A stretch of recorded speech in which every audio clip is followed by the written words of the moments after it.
This video is only part of an unpaid, unbiased, in-depth review from an average rider's perspective, so check out the rest in the link below at thegoodride.com. If this video helps, please consider subscribing and buying through our links, or even better, become a member on YouTube or Patreon. You'll get exclusive access to video review shorts as we test gear, along with a lot of other perks. So thanks for watching, and I hope this review helps.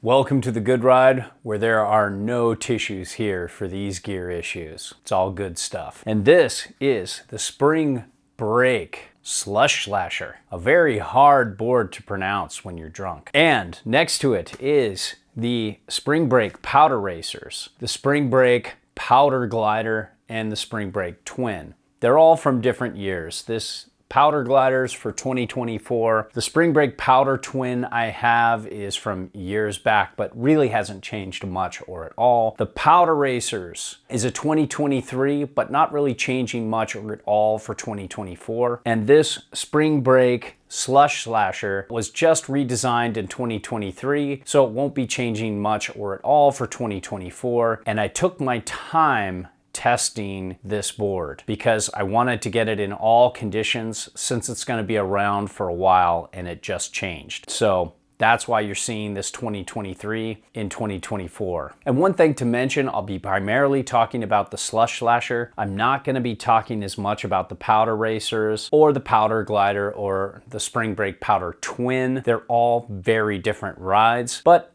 I thought it would be fun to show you all of these, have them all sit together, and occasionally reference them. I rode this with Ride Fuse, Union Atlas. I got this also with Burton Kendos, Nidecker Rift Lace. Rode it also with Burton Tourist, Drift Boards, Union Rovers with driftboard bindings on, Union Rovers with Union Chargers on, so Union Chargers on the board as well, and got it in a wide variety of conditions, some decent powder, some better powder, some good groomers, and some messy midday groomers as well. Nothing terrible, but pretty good, and a lot of other conditions in between. Didn't always film, but hey, sometimes I gotta have my me time. To give you a short summary, the new Spring Break Slush Slasher has camber, has a different side cut, has a similar shape, but that side cut and camber really changed the ride. Where it doesn't have the float it used to in powder and that easy, forgiving nature, it now has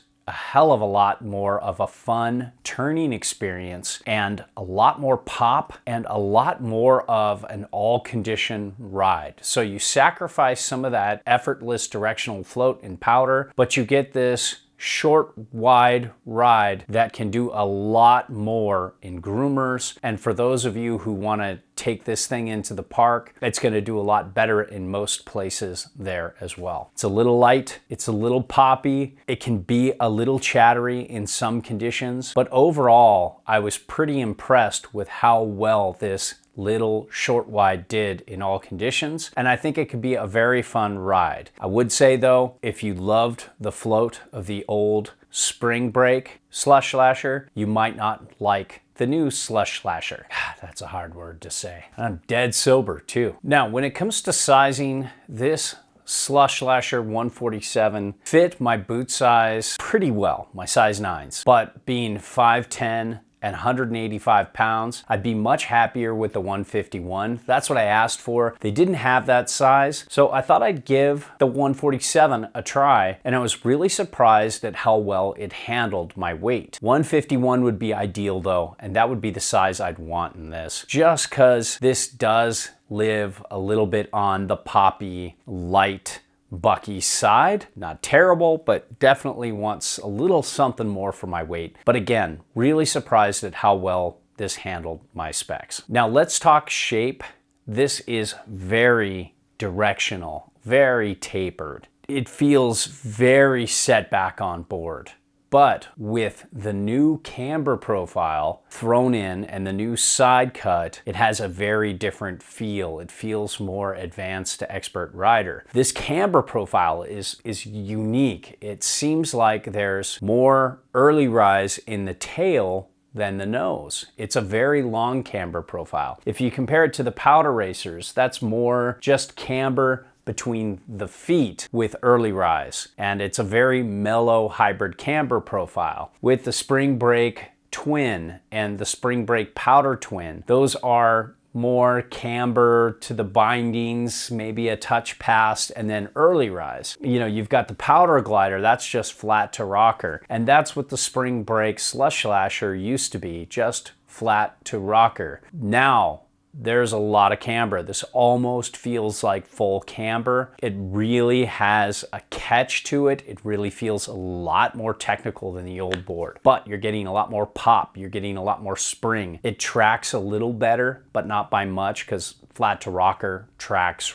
really well and is also really forgiving when one footing and flat basing down a long flat cat track. But this just gives you more of that technical poppy love that a lot of people who prefer full camber will really enjoy. Advanced experts, not easy to skid a turn. I almost caught an edge several times. Now let's talk flex here. They say this is a 4 out of 10, and I'd say it feels like a 4 out of 10 in the nose. It's really soft here. Down in the tail, it feels more like a 6 or a 7 out of 10. Between the feet here, it's really stiff.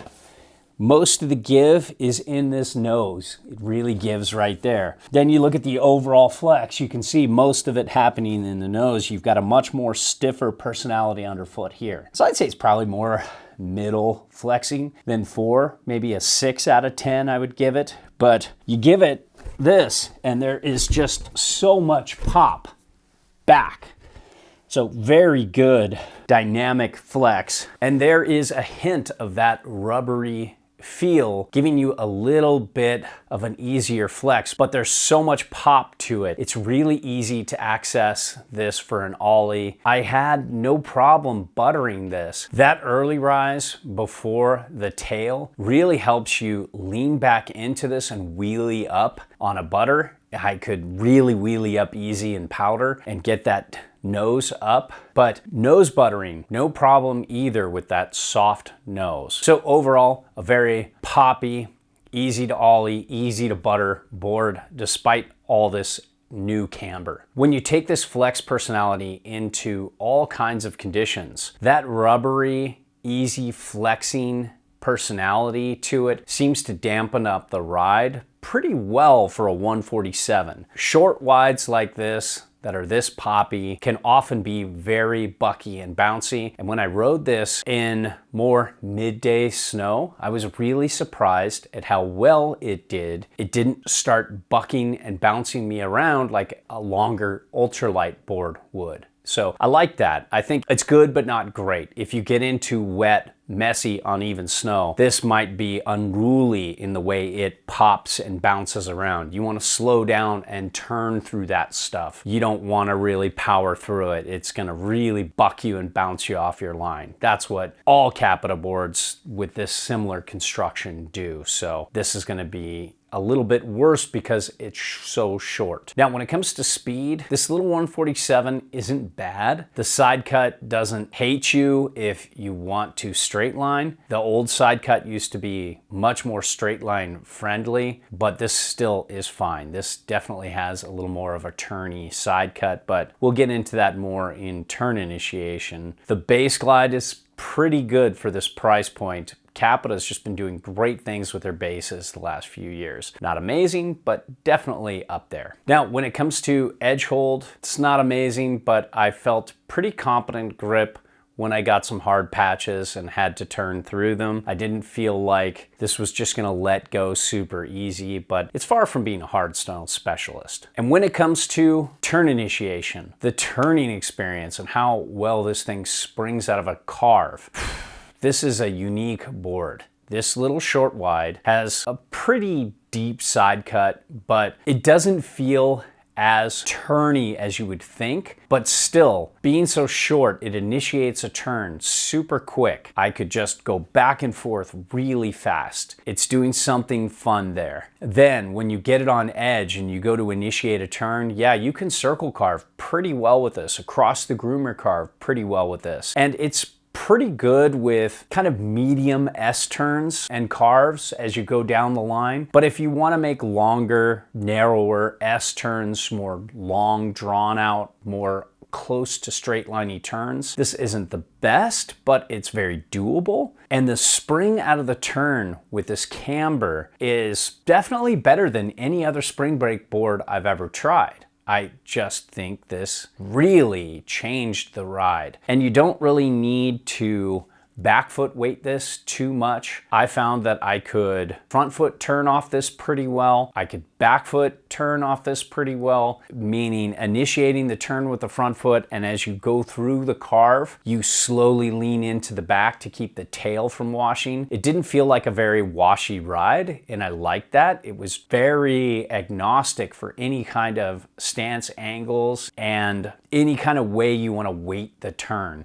It did pretty well. I think it favored back foot a little bit more, but not by much, and it's very doable any way you want to ride it. And yeah, again, this just pops so well, and it's such a satisfying turning experience, especially compared to the old spring brake. Night and day difference there. And conversely, when it comes to powder, you don't have the float that you used to with that flat to rocker spring breaker. This Slush Lasher is still a great powder board. Don't get me wrong, but it's just that camber, especially almost all the way up to where the nose begins, really changes the float. You still have a very set back, very directional ride. And with a 22-inch stance width, you can get negative 6.625 inches back from center of board. And that's with only 4x2 inserts per binding, where most boards have 6x2. What was interesting is there seems to be a little more early rise before the tail than there is the nose. There's almost no early rise before the nose that I could see, but I could wheelie back onto that tail and really lift the nose up. But it felt like the nose wanted to go down a little more into the powder than it did before. Before, this little spring brake Slush Lasher was unsinkable. I got that in a lot of deep powder, and it just performed like a champ. It just never felt like it was even trying, no matter how deep it got. Yeah, it's a small board and it can lose its speed in low angle powder a little easier than bigger boards, but the float is just undeniable. It would stop with the nose up and never go down. Where this, you have to manage it a little more. It's not quite the floater it used to be, but it's still a very competent powder board. You talk about the powder racers, or the powder glider that comes in several sizes for 2024, or even the spring brake twin. I like them all better in powder than the Slush Lasher 2023 and 2024. Those are just better powder boards for different ways of riding. But this was the champ when it came to carving. And when it comes to riding switch, it was doable. I'm long past park days, but I could see how if you want to take a directional, tapered, kind of short, wide, weird board into the park and have fun, this would do great. It's going to be much better in the pipe now. It's going to be much better for hitting kickers. It's going to handle that a little bit better due to that camber, but I still think you can jib and have a good time with this. That's not my world. Ask somebody, ask Nick about that. So overall, you lose a couple notches when it comes to float in powder, but you get a few notches when it comes to ollie power, when it comes to spring out of the turn, when it comes to getting a more turny side cut that has a better turning experience. And I think a lot of people will enjoy this, especially at this price point.